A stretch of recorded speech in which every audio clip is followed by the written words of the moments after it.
Think about David, who wrote most of the Psalms. Mhm. King David, Solomon's dad, by the way.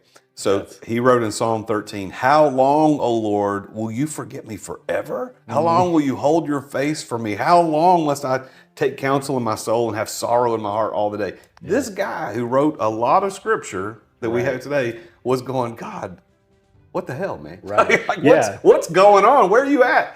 Even It's- he had these issues. Right. And I think that's what's encouraging for us is that, like, David being the man after God's own heart still had that. And that's like the encouraging part is, well, if he's like, it's not that I did something that God, because I think people go to the other side of this is this happened to me. And a lot of times they blame God, like, why would you let this happen to me?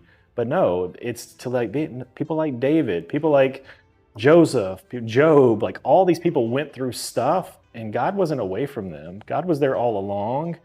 And that's what it's holding tight to the faith that God is going to get you through it. Yep. I think that's what separates people. Well, and I think too, I think it's important for us to take a moment to recognize the fact that some people listening to this, and certainly it is more possible than not, are in a terrible situation right now. Yep. And I don't want I don't want anybody listening to think that we're making light of that and doing the whole VBS answer. Well, Right. just it's Jesus, just focus on Jesus. It's like Right. it's like the little Sunday school story I remember years ago. The Sunday school teacher was teaching and she asked a question. She goes, well, she said, well, what is furry and brown and lives in the trees and eats nuts?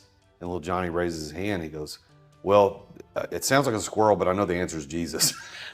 Right, because So it fits with everything. I don't want to Yeah. I don't want to make a listener feel like that we're dismissing the problem, because I've never lost a child. I have not lost a parent yet, thank God.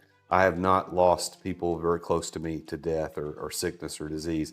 I have not been on that side of the pain that a lot of people deal with. So in the middle of that pain, if somebody was saying, well, just go by faith, not by your feelings, Right. I understand that doesn't sound possible. So I would say to them is, look, I'm sensitive to that, and I understand, but here's what I think this all goes back to is that what you said in Proverbs 3, 5, and 6 is lean not on your own understanding. You got to trust in Him. He's going to direct your path. So God, our Creator, cannot be comprehended by human minds. So I'm not saying that He does. Please don't misunderstand. But the bad stuff that happens in our life, I'm not saying He does that. But sometimes those things happen and there is a reason for it.